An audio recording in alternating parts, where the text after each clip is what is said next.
Esse é o podcast Modernidades. Toda semana, uma conversa leve e realista sobre carreira e maternidade. Com Priscila Moura, eu, Bia Schwartz, e nossa convidada de hoje, que é a mãe da Maria Valentina e do Gabriel, advogada criminalista, mestre em segurança, direito penal e direitos humanos pela Universidade de Salamanca, na Espanha. Pós-graduada em direito penal, criminologia e processo penal. Integrante do Conselho Penitenciário do Espírito Santo entre 2011 e 2015. Tatiana sabe tudo sobre políticas públicas, mundo da moda, viagens e drinks. Faz yoga, cuida de todo mundo ao seu redor, lê poesia e alterna entre o chá e o vinho. Tatiana tem muitas opiniões, fala firme e frases que nos impactam. Hoje, aqui no estúdio, vocês vão ter prova disso. Bem-vinda, Tatiana. Obrigada, agradeço o convite, a oportunidade de dividir minha experiência de vida, né, e tornar talvez a consciência das mães um pouco mais leve, em realmente partilhar que nada é fácil e nada é perfeito, nem na vida da mãe, nem na vida da profissional, e é isso. Por que criminalista, Tati? Sempre criminalista. Eu, dentro da minha construção, assim, eu sou uma pessoa, como você disse, firme e isso diminuiu com a idade, não a firmeza, mas a certeza das coisas. Eu, obviamente, com a idade percebi que o mundo não é preto, não é branco, ele é cinza. Mas eu sempre tive construções muito fortes, assim, ideais. Então, eu sempre soube que eu queria trabalhar com direito penal. Eu entrei na universidade, o primeiro livro que eu comprei foi um Código Penal. E tenho ele até hoje guardado, e todo mundo na faculdade dizia para mim assim, você vai se apaixonar pelo direito penal, mas vai casar com o direito civil. E eu respondia, eu sou uma mulher de paixões, eu vou me casar com o direito penal. E me casei. Quando eu entrei na universidade, eu tinha pretensão, na verdade, desde a 7ª série, eu tinha pretensão de fazer magistratura, ser juíza.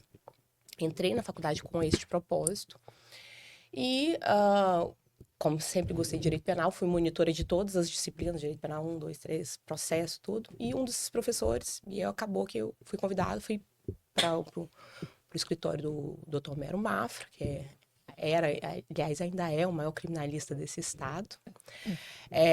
E mais na expectativa de aprender sobre direito penal, e me apaixonei, me descobri advogada, vi que efetivamente eu era aquilo, né, e com todas as dificuldades eu falo, se eu nascer 10 vezes, às vezes a gente tá aborrecido, eu quero as 10 vezes ser advogada, eu nasci para ser advogada, eu faria isso de graça se eu fosse rica, entendeu, é algo que efetivamente está na minha essência, e eu vejo hoje que não ter sido magistrada aos 20 anos de idade foi um livramento, exatamente por esse posicionamento muito forte. Uhum. Juízes, de verdade, devem ser, ao contrário disso, leves. Talvez aos 60... neutros. Eu não diria neutro, que eu acho que ninguém é, mas leves, no sentido de estarem abertos a não tomarem posição. E quando você é advogado ou quando você é promotor, você tem que tomar uma posição. Ainda que você até mude em algum momento, mas você tem que tomar a posição. E o juiz não. Pode ser que aos 60 eu esteja pronta, aos 50 eu esteja pronta para isso. Mas não aos 20. Eu teria sido muito infeliz se eu tivesse seguido por esse caminho.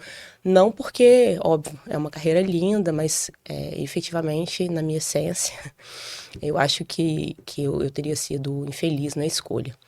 E é isso, cá estou, advogada. me conta uma história. Você começando na carreira criminalista, a gente sempre pensa, né, que o direito criminal envolve violência, né, e violência e ameaças, né? Como é que é isso, assim, você lidar com esse tipo de situação, assim? Todo mundo, quando você fala que é um advogado criminalista, todo mundo sempre olha assim, sempre pergunta, você não tem medo? É a primeira pergunta que todo mundo faz. Não, eu não tenho, nunca tive medo de lidar com isso. Hoje eu lido com questões mais leves, mas eu já lidei com coisa barra pesada. Eu fiquei com a Mero de 2001 a 2008, salvo, acho que 2008 ou 2009, não lembro agora, mas esse período. E aí, obviamente, como o maior escritório de advocacia criminal, a gente lidava com todos os processos. E eu nunca tive problema. Talvez porque eu acredito o seguinte, se eu tiver que morrer para defender o que eu sou, eu vou morrer tranquila, eu não tenho problema com isso. Então, não, eu nunca tive problema. Eu lembro de uma reunião que eu fiz com o Rodrigo Horta, quando nós trabalhávamos juntos, e nós fomos visitar um grande empresário do estado, e eu era, obviamente, bem mais jovem, mas deve ter uns 15 anos, e aí a gente começou a reunião, e já era um senhor, né? Ele falou, você é esposa do Rodrigo? Eu falei, não, eu sou sócia dele. E aí a gente continuou, e aí no segundo momento, ele falou, daqui a pouco ele voltou, você é irmã do Rodrigo? Eu falei, não, eu sou sócia dele. E aí continuamos. Enfim, no final, eu não falei, mas me deu vontade de falar, não, eu sou só sócia dele, eu não sou mais nada. Qualquer outra dúvida que você tiver, a resposta é não. Não, então sempre que você está num ambiente desse, acompanhado de um homem, a pergunta é sempre te vincular a este homem de alguma maneira, de alguma relação, algum laço afetivo, como se aquele espaço tivesse sido dado a você, não pela sua competência, mas porque né, você desenvolveu. Agora, veja, volto a dizer, isso está mais, incrivelmente, está mais relacionado às pessoas com maior poder aquisitivo do que lá embaixo. Lá, quando eu lidava com a coisa de maior perigo, digamos assim, eu me sentia muito mais acolhida. Eu acho que o poder, né, lá, talvez se sobreponha ao machismo, né? Ainda é um universo muito... E aqui, você talvez tenha uma relação de poder muito mais próxima. Você como advogada e um empresário, né? Então, aí acaba o machismo se sobrepondo. E em relação a esse pensamento machista e ao universo feminino nesse ambiente, como é que você lida, assim? Olha, como eu te falei, de uma maneira geral, eu não... Todo mundo pergunta sobre essa questão do machismo e eu vejo esses debates ainda muito fortes hoje sobre essa questão feminista e eu acho até engraçado porque vindo 20 anos de história aí, eu vejo mais ou menos que nunca foi tão fácil para a mulher como é hoje. Não é que a gente não possa construir nada, não é isso. Mas eu nunca vi uma geração tão escandalosa e com tantos direitos. Sim. Volto a dizer, há muito a ser construído, mas eu não acredito que eu vou fazer isso gritando. Né? Eu vou fazer isso estudando, me posicionando, é assim que eu vou me colocar. A questão relacionada ao machismo, eu acho que também está muito na cabeça da mulher em receber tudo desta maneira. Por quê? Eu digo que em todos os anos da minha história de advocacia, eu, assim, pouquíssimas vezes me senti diminuída como mulher. Como eu falei, na grande maioria das situações eu me senti acolhida, ao contrário. Então, quando eu chego numa delegacia, meu marido até brinca, fala assim, se você fosse homem, você já tinha apanhado na rua. Porque eu sou, obviamente, muito abusada, fiada e respondona, digamos assim. O Homero brincava, falava assim, bota sua língua que eu vou cortar. Porque eu respondia... Sempre um raciocínio muito rápido e resposta... Não, e agressiva até às vezes. Então, se eu fosse homem, eu já teria certamente me colocado em situações muito complicadas. Então, eu me senti mais acolhida do que isso. Mas existem situações ainda de machismo. Vou dar um exemplo recente. Eu fui a São Paulo atender um cliente. E aí, fui para uma reunião, era uma questão... grave, urgente, a gente precisava separar documentos durante o final de semana, e no domingo eu fui tomar um café, no final do dia eu fui tomar um café com o dono dessa empresa para tratar de questões até contratuais. E aí ele tem 2 filhas jovens, e eu falando sobre essa questão do machismo, e falando, olha, até para eu estar aqui, se passar um homem, e ver nós 2 conversando aqui, ele não vai achar que eu tô tratando de negócio com você.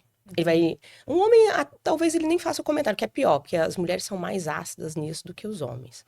Se passar uma mulher aqui e ver nós 2 conversando, ela vai certamente entender isso. Vai achar que é um encontro romântico e vai falar isso por aí. Se estiverem 2 homens conversando, ninguém nunca vai pensar, mesmo que hoje a gente tenha uma construção mais liberal, que isso é um encontro romântico, mesmo que os 2 sejam gays. Ninguém nunca vai pensar, fulano tá tendo um caso, mesmo que os 2 sejam casados. Ninguém nunca vai pensar isso. Eles vão pensar, estão conversando, são amigos, que seja lá o que for. Então, a dificuldade está mais nesse olhar, nas limitações que a gente ainda tem pela condição feminina. E eu vou te dizer, mais pelo olhar feminino do que pelo olhar masculino. Durante esses 2 anos do mestrado, por exemplo, que eu tinha que ficar fora para o mestrado, eu nunca recebi uma pergunta de um amigo, um homem, que dissesse assim, com quem fica seu filho? Só que me perguntava isso eram as mulheres. Nenhum homem me perguntou. Todos os meus amigos homens, nossa, Tatiana, que legal, que bacana, que Mas bom. será que não é porque a gente tem essa cobrança? Mas Se eu me sinto isso. cobrada pela sociedade, Sim, automaticamente eu isso. falo, e você? Exatamente. Como Então, você conseguiu? Te admiro, te condeno, não, né? mas não é isso, é por conta da culpa que a gente carrega. Então, Sim. quando eu falo da questão, mais do que a solidariedade feminina que a atual geração grita sobre a perspectiva que eu acho, desculpe quem discorda de mim, ridícula, de eu ter que escolher ou eleger alguém porque é mulher, porque se pensa que assim eu vou dar mais visibilidade à condição feminina, desculpa, para mim é exatamente o contrário. Porque no momento que eu dou lugar e visibilidade para alguém que é incompetente, eu estou, na verdade, diminuindo a posição feminina e criando exatamente esse preconceito de que você só está lá porque você é mulher. A gente deveria construir ou deveria buscar desmistificar e retirar da mulher toda essa culpa. Porque eu não tenho dúvida que as minhas amigas me cobram que eu estou lá e não estou com o Gabriel, porque isso foi colocado para ela. Não, você não pode ir. Meu marido trabalha com comércio exterior. Já ficou... Eu brinco que metade do nosso casamento foi à distância. Ninguém nunca perguntou para mim o que eu faço. Nenhuma das minhas amigas perguntou, não, mas o que você faz quando o Flávio fica 30 dias fora? Ninguém. Porque todo mundo acredita que eu tenho que dar conta, porque eu sou mulher. Então, veja, eu acho que antes, mais do que ficar gritando, nós deveríamos, e de ficar reivindicando posições, nós deveríamos nos acolher, porque isso sim vai fortalecer o elo feminino, isso sim vai fortalecer a mulher no sentido de dela ocupar de forma legítima as posições dela. Nós temos, sim, obviamente, ainda há muito a conquistar, mas a gente tem que ocupar esse lugar de forma legítima. Nossa luta não é para ficar reivindicando posição, é para desconstruir o que nos segura. Quando a gente conseguir desconstruir o que nos segura, amor não vai ter. Vai ser o contrário, os homens vão ficar reivindicando posição. Eu ia te perguntar aqui, o que é mais desafiador? Se é entender o judiciário ou se é ser mãe? Mas eu acho que eu já tenho essa resposta. Olha, eu acho que as duas coisas... uma das questões que eu acho que... um dos desafios do envelhecimento, eu vejo isso... depois dos 40, né? Eu vejo isso, a gente conseguir se manter, entre aspas, atual dentro da nova geração. Porque as coisas mudam, e mudam mesmo de forma muito significativa pra gente. E isso não é pra mim, foi pra mim, pra minha mãe, meus avós. Só que a gente só percebe isso quando a gente vive, né? E aí, a gente tem essa mudança, eu percebo essa mudança, obviamente, no judiciário, na maternidade, em tudo, na verdade. Então, a dificuldade, na verdade, ela é a mesma para os dois lados, porque agora tudo exige. Você é medido pelo seu resultado naquilo que você se dedica, quando a gente sabe que você pode se dedicar, às vezes, 100% a algo e o resultado ser completamente diferente do que você esperar. As pessoas esperam que você consiga ser bonita, cuide da sua saúde mental, cuide da sua profissão, porque, afinal de contas, você tem que, né, ser bem-sucedida, e ser bem-sucedida hoje significa ter dinheiro, e não tem nada mais mentiroso do que isso. Eu conheço péssimos profissionais ricos e conheço excelentes profissionais pobres, no sentido, né, comparando essas questões, mas é o que a atual sociedade exige. E aí você olha a maternidade, a mesma coisa. Então você tem mães péssimas que aparecem lá numa posição que você olha e fala, nossa, eu queria dar conta, que lindo, quando na verdade não é aquilo que você imagina, entendeu? E aí, exatamente no resultado, a criança tem que falar 9 línguas, tem que fazer 5, não sei quanto. Eu fico vendo o estresse dessa geração que tem que fazer 1000 coisas ao mesmo tempo. E as mães... E aí virou também uma questão de resultado. Então, não basta você ser mãe no sentido de dar carinho, amor, acolhimento, que é o que efetivamente a gente sabe que importa. Toda vez que uma amiga minha que é mãe, que vem trazer qualquer problema pra mim, eu falo assim, amiga, você dá amor, carinho e atenção pra essa criança, não pode dar errado. Você pode ter várias dificuldades no caminho, errado não vai dar. Entendeu? Você vai ter os seus desafios, mas não pode dar errado. E a gente esquece disso. E aí se exige, não, meu filho tem que ser... Eu vejo mães, pelo amor de Deus, né? isso. Eu vejo mães, assim, competindo, nota entre elas e competindo habilidades. Pô, numa boa. Primeiro porque você, sob a minha perspectiva, né, obviamente, você traz um peso para essa criança que ela não tem que ter. Né? Segundo, você traz um peso para sua própria vida, porque você imagina, é um negócio que nunca tem fim. Porque, né, a gente fala 8 idiomas, outro fala 9, agora tem que falar 10. Entende? É uma loucura. Então, eu vejo que as dificuldades, na verdade, elas são as mesmas. Né? É uma dificuldade, na verdade, posta para o nosso tempo. De fazer 1000 coisas ao mesmo tempo e, detalhe, tem que fazer tudo muito bem feito. Sim. Pelo menos, aparentemente. A gente sabe que é impossível, mas na aparência, tudo tem que estar bonito. A semana que passou, eu fiquei 3 dias, sem comer e sem dormir direito. Eu dormi em média 3, 4 horas por noite, por conta de um trabalho importante que eu tinha que entregar.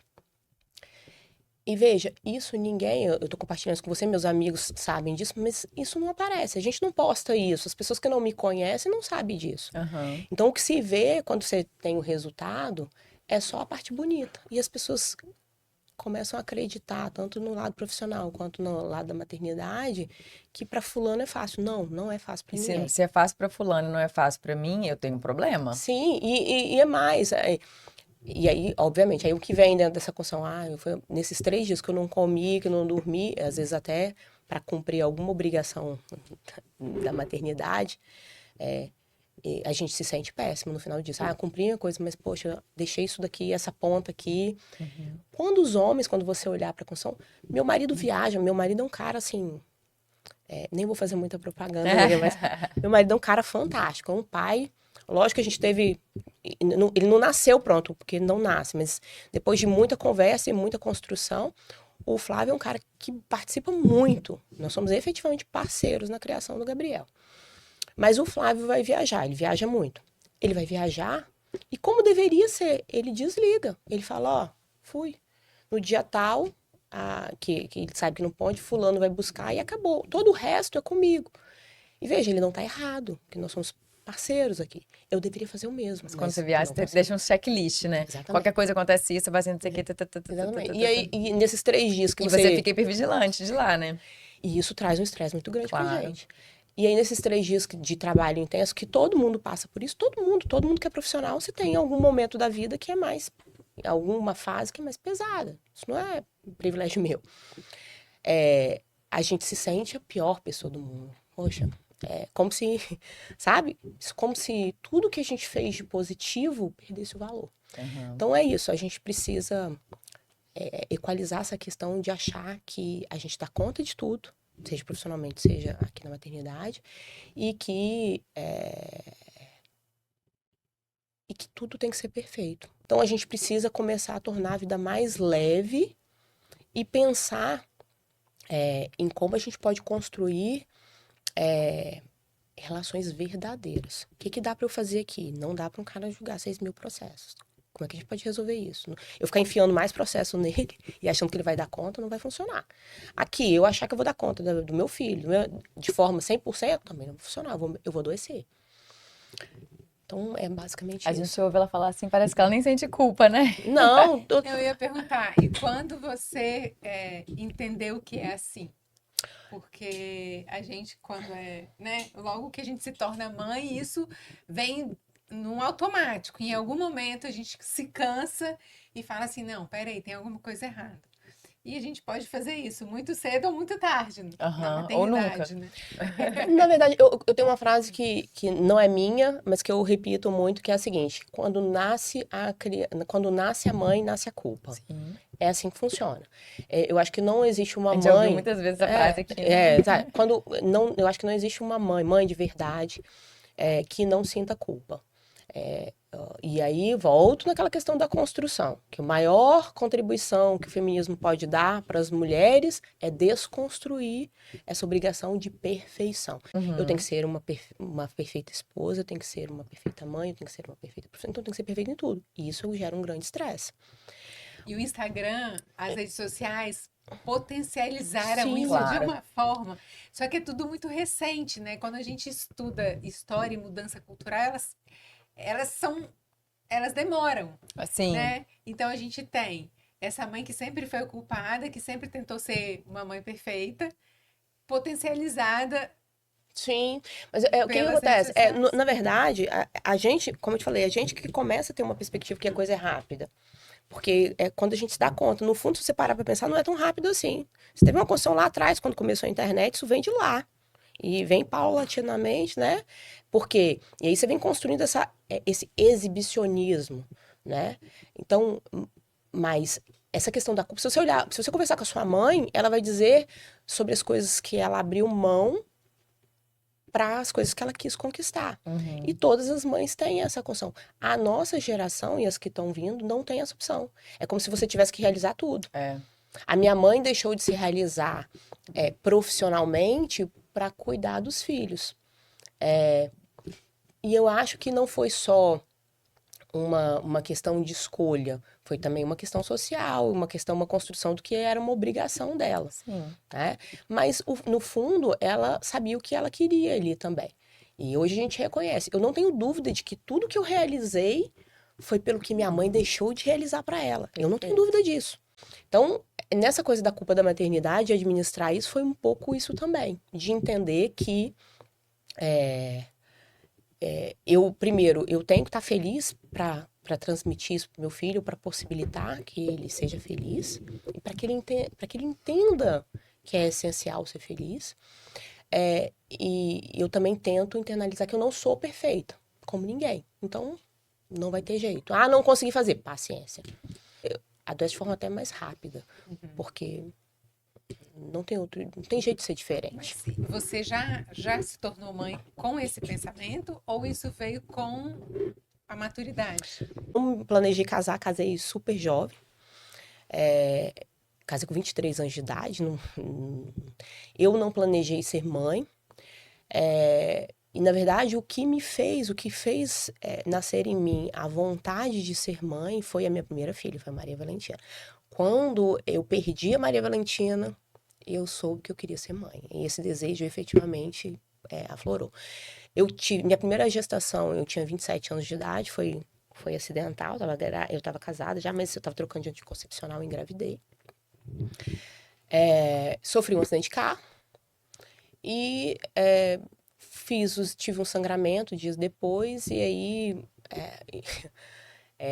nesse sangramento o médico foi extremamente assim bruto.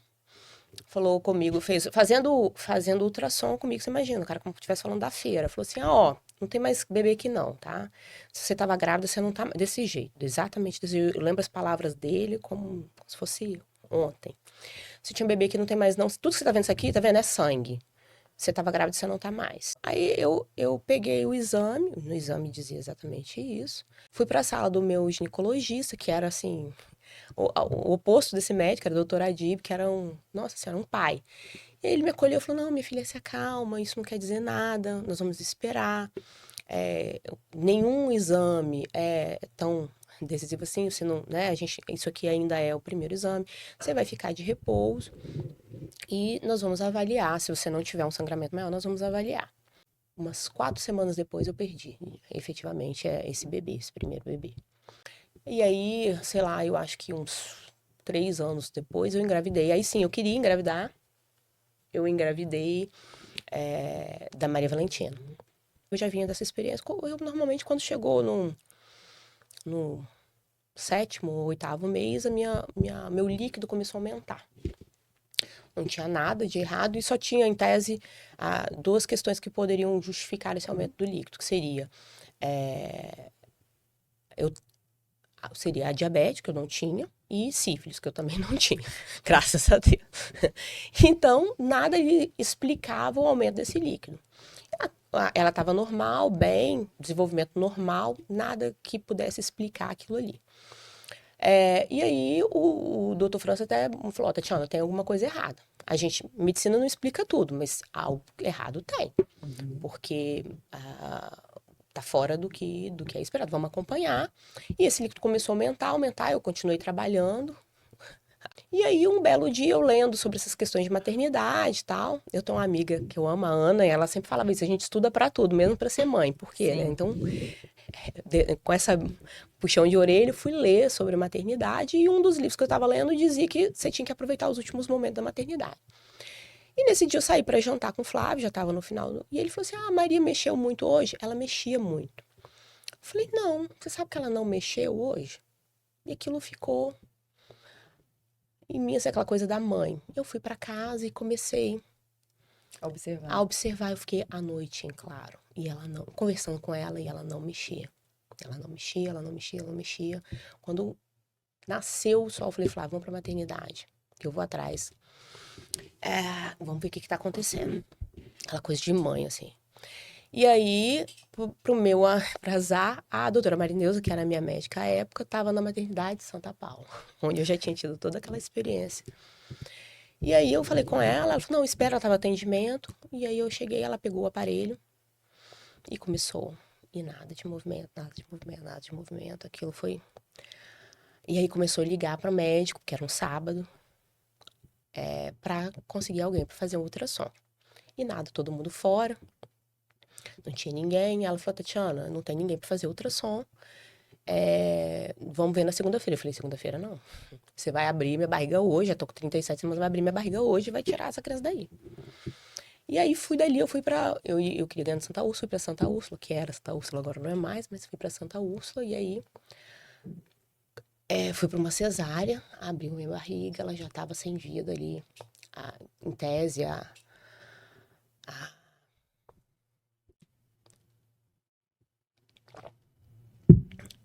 nos exames, ela teria morrido de quinta para sexta-feira. Na sexta-feira, provavelmente, foi quando eu percebi isso daí. Não tinha nenhuma explicação para a morte dela. O meu cordão umbilical teve ali uma obstrução. Poderia eu ter morrido. E não havia uma explicação, como não há até hoje uma explicação da morte dela. Ela tinha um peso normal, tudo normal. E aí, nem dá para descrever o que foi essa experiência. E eu lembro que tinha uma senhorinha que eu gostava muito, que é mãe de uma amiga, que também é uma senhorinha, que falava assim, que ela perdeu um filho bebê e um filho adulto. E ela falava assim, a dor é exatamente a mesma. Concordo. Eu não sei, hoje eu tenho um filho com 9 anos, eu não sei se é a mesma. Eu acho que talvez sejam dores muito profundas, numa experiência e outra. Porque talvez lidar... Aqui você tira a possibilidade de viver alguma coisa com essa criança. Tudo que você projeta quando você tem a criança, seus planos, tudo. Seus sonhos morrem.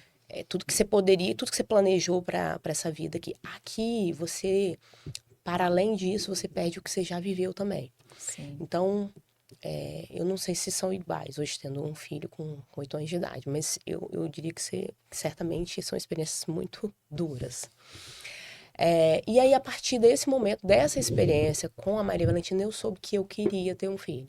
E aí começou. E aí, ao contrário, começou a briga, porque eu precisava, como eu já tinha vindo de um aborto e de um natimorto, eu precisava investigar o que estava causando isso. Até porque esse primeiro aborto, em tese, ele tinha uma justificativa. Pelo acidente, né? E aí, a minha médica falou, não, eu vou te... Aí eu... Teve mais. E isso, a Valentina, isso foi em março de 2012. Quando foi em dezembro de 2012, eu engravidei de novo. Nem podia, porque eu tinha que ter esperado um ano, mas enfim. E aí, quando foi em dezembro, eu engravidei de novo e perdi de novo o bebê. Perdi no dia 31, nunca vou esquecer, dia 31 de dezembro de 2012, eu perdi meu terceiro filho. E aí começou, a doutora Marinuso falou, não, eu vou te mandar para Campinas, para um médico, doutor Ricardo Barini, para investigar. E ela suspeitava de uma incompatibilidade entre mim e o Flávio, me mandou para fazer esse exame, e aí ele falou, olha, eu vou descartar, porque se você tivesse, se essa incompatibilidade existisse, a Maria Valentina não teria chegado a 37 semanas. E eu falei, olha, eu gostaria que você fizesse, porque, né, a minha médica pediu, o Flávio tem uma amiga que viveu uma experiência muito parecida com a minha, e assim, não tô perdendo nada, então, por favor, faça. E era. Essa incompatibilidade tinha um tratamento que era, na verdade, experimental, eu tive que assinar um livro de documentos, assim, me submetendo, que era basicamente tirar o sangue do Flávio, produzir uma vacina, aplicar em mim, e aí depois, eu acho que de 16 semanas, eu fui liberada para engravidar de novo. Quando eu engravidei... Então você ia a Campinas com frequência fazer Isso, eu tinha que tirar, e aí eu tinha que tirar sangue. Um enfermeiro, o Flávio foi comigo as primeiras vezes, depois não. O enfermeiro ia lá, porque realmente não era... Eu sou prática. Eu falei, não precisa ir lá comigo, eu vou só. Aquela coisa da gente pegar tudo pra gente. E aí o enfermeiro na minha casa, 6 horas da manhã, tirava o sangue do Flávio, botava isso no isopor, eu pegava um avião, ia para Campinas. Eles preparavam essa vacina, passava o dia, eu voltava no final do dia, aplicava a vacina e voltava para Vitória. Detalhe, dentro de uma construção, nós temos um amigo que é médico e trabalha com essas questões de vacina, e ele falou, não faça. Não faça, porque o que você está assinando e o que você vai fazer esse tratamento, você não sabe o que será. E aí, como tudo na vida, eu sou muito prática. Eu falei, não, eu quero ter um filho, eu vou fazer. E porque também eu acredito que as coisas são como elas são. Então, não vai ser a vacina que eu vou tomar ou o tratamento que eu vou fazer que vai determinar o que vai ser lá no futuro. Lógico que existem coisas que são determinadas pela sua escolha, mas existem coisas que não são. E para mim, o fim da minha história de vida não vai ser determinado pela minha escolha, vai ser determinado como já está escrito lá desde o dia que eu nasci. É isso que eu acredito. Eu fiz o tratamento, deu certo, engravidei, e aí veio um outro problema, porque eu não tinha nada que sugerisse uma necessidade de um tratamento para a gestação, porque a gestação tinha sido normal, mas por conta do histórico eu tinha que tomar heparina todo dia. Então eu tinha que me aplicar, pegar a agulha e todo dia aplicar a injeção até o final da gestação. E aí, como não poderia ser sem emoção, nada na minha vida Não, graças a Deus. Não sobre isso, né? Porque isso poderia ter sido sem emoção, mas eu... o Gabriel, a doutora Marineuza, tadinha, assim, super junto comigo, super ansiosa e na expectativa, falou, não, com 37 semanas e um dia nós vamos tirar o Gabriel. E eu, obviamente, concordei, a gente foi monitorando ele. Quando deu 30... e o Gabriel tinha previsão para nascer no dia 11 de abril, um sábado. Na quinta-feira, eu fazendo obra, óbvio, para aumentar o estresse e a emoção, na quinta-feira, eu tinha que tomar esse remédio. Eu tinha que parar de tomar a heparina e o remédio anticoagulante 24 horas antes do parto, porque senão eu teria que tomar uma anestesia geral. E aí, como eu estava tomando muito tarde, eu liguei na quinta-feira para a doutora Marineuza e falei, olha, eu tô tomando muito tarde. Eu tomo hoje, eu paro. Aí ela falou, não toma não. Só toma o anticoagulante, não toma a heparina. Tá bom. E aí eu lembro de ter deitado e a última frase que eu li, por Deus, foi o seguinte, quer fazer Deus rir, conte a ele sobre seus planos. Eu amo essa frase. E foi, outro dia eu li, eu vi, né? Eu gosto muito dessa frase. Eu vi você falando e eu ri porque eu lembrei exatamente disso. Eu estava deitada na cama, por Deus, e eu li essa frase, lendo alguma coisa, li essa frase. E aí levantei para ir ao banheiro, minha bolsa estourou. Gente. Meia-noite de Não, sexta-feira, um dia na sua cabeça, né? Aí eu, Flávia, minha bolsa... Eu na casa da minha mãe. Flávia, minha bolsa estourou. Aí Flávia acordou, você tem certeza? Eu falei, olha pro chão, o que você acha? E aí eu não podia, não era indicada ter parto normal. Já não queria, pra ser muito honesto, nunca quis. Admiro quem tem essa, mas assim, não é a minha. Eu sou agradecida para todas as evoluções. Acho super bacana para quem quer e consegue, né? Porque também não é só a mãe querer, mas nunca foi um desejo meu. A não ser que eu fosse como uma amiga, a Sandra, que assim, mal consegue chegar na maternidade, a criança já tá saindo. Mas sonho. Minha mãe, como teve 3 filhos, 3 tentativas, não conseguiu nenhuma, eu já sabia que a minha história não ia ser muito fácil. Então, nunca tive esse desejo.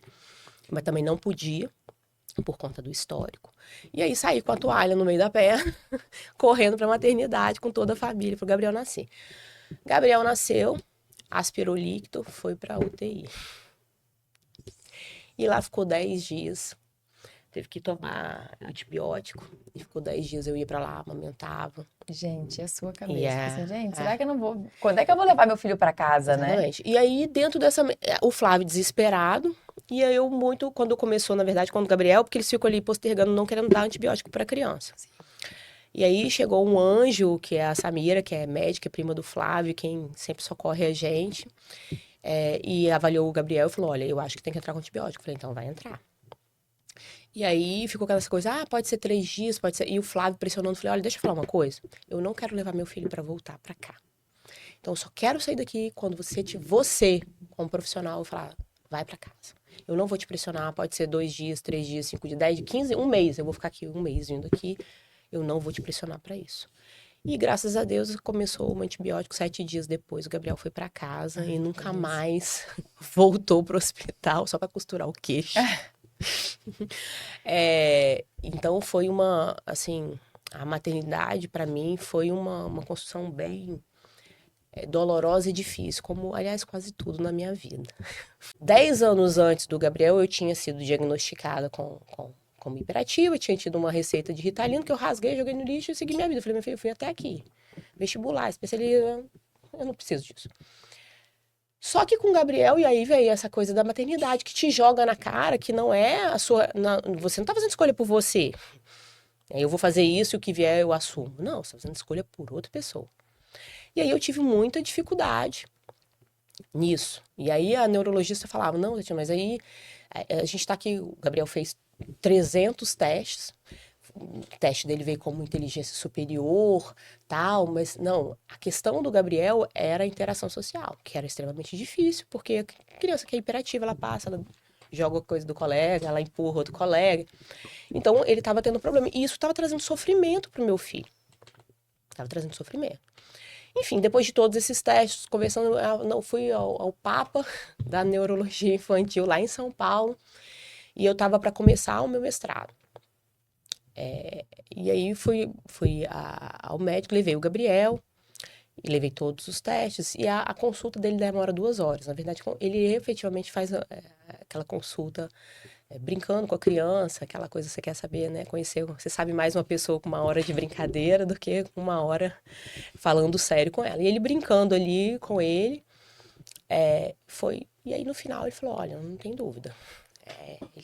Eu não tinha falado para nenhum médico sobre o meu diagnóstico, porque eu também não queria influenciar. Talvez até por uma questão de negação. De dizer, eu sou assim, eu vou ter que lidar com isso, e antes eu lidei, ele vai lidar. E aí ele falou, olha, não tenho dúvida. E aí começou a me contar as histórias mais... E aí eu, nesse momento, falei, não, eu tive diagnóstico e eu conduzi, eu não queria conduzir com a medicação, eu queria conduzir só com a terapia. E ele falou, olha só, deixa eu te explicar uma coisa. 2 coisas diferentes. Primeiro, o mundo que você viveu é diferente do mundo que seu filho vive. Segundo, ser hiperativa mulher é diferente de ser hiperativa homem. É outro mundo. E aí eu lembrei da história, da frase do meu marido, se você fosse homem, você já tinha apanhado na rua. Certamente já teria. E outra coisa, você vai colocar obstáculos e dificuldades para o seu filho que ele não precisa ter. Você teve, lidou com isso, ok, bacana, você vai criar seus mecanismos, todos nós criamos com as nossas dificuldades, mas por que você vai impor isso para o seu filho? Enfim, fui com aquilo na cabeça não muito certo do que eu ia fazer, e fui pro mestrado, peguei a Ritalina e falei, eu vou tomar esse medicamento, já que meu filho vai ter que tomar, eu sou antes do... Ai, isso, gente, eu vou muito mãe, né? eu vou ver o que é isso. E no mestrado, a gente, é um negócio assim, surreal, a gente entrava na aula 9 horas da manhã e saía 8 horas da noite. Então você imagina para uma pessoa que é hiperativa, eu já quase não ficava em sala de aula, o que eu aprendi na minha vida foi, como te falando, eu estudava sozinha, dentro dessa questão da disciplina e de ter necessidade, porque assistir a aula, esquece, a mosca passa, eu saio, tomo 5 cafés, volto, esquece. Então, você imagina, eram 11 horas de aula, em outro idioma, para uma pessoa hiperativa. E aí, tomei esse remédio e fui pra aula para ver o que ia acontecer. Sem brincadeira, no primeiro dia eu tive vontade de chorar.